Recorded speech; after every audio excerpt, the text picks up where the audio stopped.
Never give up. Don't you dare quit now. You are so close. It's gonna happen.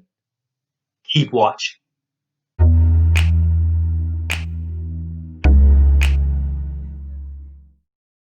Hey guys, this is Christopher Kokoski with writingbeginner.com, and today I want to share with you motivation for writing.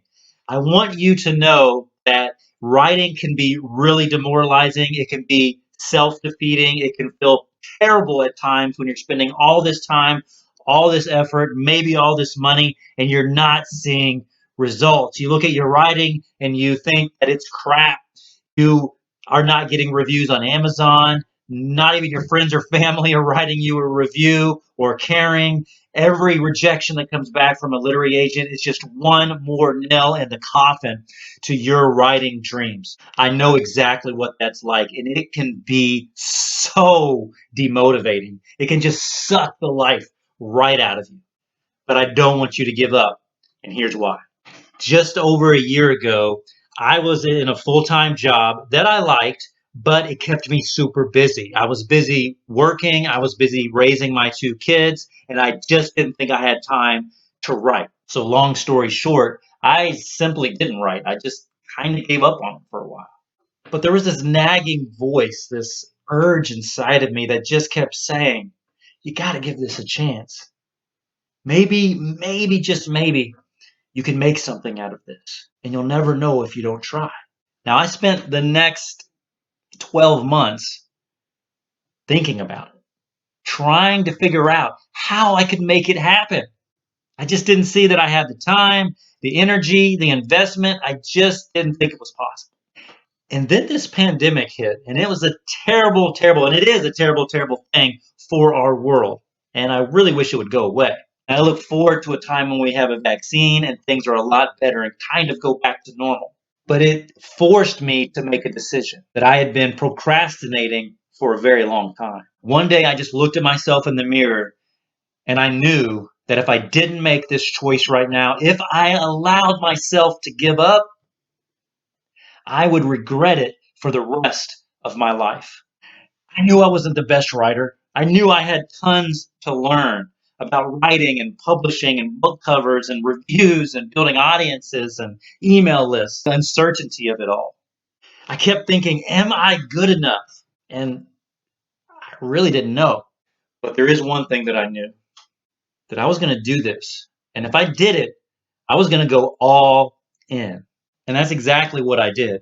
I quit my full-time job, making pretty decent money, to be a full-time freelancer. Now, keep in mind, I didn't have any kind of job set up, but I knew that I had been working on my writing skills for 20 years. I knew I had a lot of good content, and I knew if I could just give myself the chance, maybe I could make something of this. So I started applying for freelance jobs. I just did anything that I could to try to make something happen. And let me tell you, it didn't happen quickly. I waited and I waited and I waited, and I just wasn't getting any contracts. I wasn't getting any traction. But I pushed through because I believed that if I didn't, I would regret it. And I believed that I had the potential. I didn't know if it was going to happen, but I believed that it could. And that was enough. And then one day, it did happen. I got my first contract. And it was a good one. It was a big one. Now, I was still doing things on the side to support myself to make sure that I could pay my bills. This contract was life-changing. At the same time, I was building and still am building a website and a blogging income. But because I didn't quit and because I kept seeking the next opportunity, I scraped together a couple different contracts. I decided to invest in myself and in my writing career to make sure that I gave myself every opportunity. And don't worry, I'm not going to ask you to buy anything at the end of this. This is simply my story, and I want to share it with you. So here's what happened. As I scraped together a number of those contracts, because I kept going, and I'm continuing to go, because my journey is not over. It's actually just beginning. But because I did not quit, I have seen royalties for the first time ever on Amazon, month after month after month. They're not big royalties, but they are something. And that's much better than I ever got in the past. I'm making ad revenue off my website. Again, it's small, but it's there and it's growing every single day. And all that combined with those contracts, I am on track to make my first $7,000 a month writing. And you haven't really heard of me ever because I'm not a famous author at all. If you Google my name, Christopher Kokoski, you'll see that I have publications. I have books on Amazon.